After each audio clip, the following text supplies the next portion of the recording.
यार मेरा भी ख्वाब है कि मैं वज़ीरिस्तान देखूं, कभी मुझे भी चक्कर देना। अभी चक्कर मत लगाए, वापस पाँव नहीं होगी आपकी जब वापस आएगी। यार ये क्या, ये हाथ आएगा उधर से। इंटरव्यू से इन जवानों ने फुटबॉल बना दिया। मैं एक को बोलता हूँ वो दूसरे को पास कर लेता है, दूसरे को बोलता हूँ दूसरे तीसरे को पास कर लेता है, लेकिन भाई कहता है कि सदर साहब यही है। सदर साहब अस्सलाम वालेकुम। वालेकुम सलाम। कैसे हो यार? बहुत ठीक। यार वज़ीरिस्तान के लोग तो बड़े शेर होते हैं। शेर तो होते हैं हम वज़ीरिस्तान के लोग, लेकिन क्वाड में बड़े हुए तो शेरों में हम तो क्या होते हैं, सर्कस का शेर बन गया हमसे।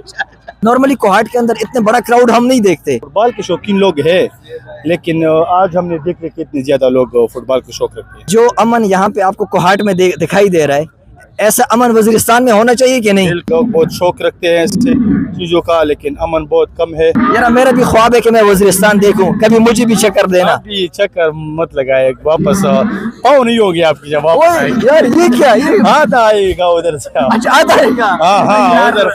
देखिए देखिए माशाल्लाह कैसे खूबसूरत प्यारे जवान, और इनका ताल्लुक वज़ीरिस्तान से।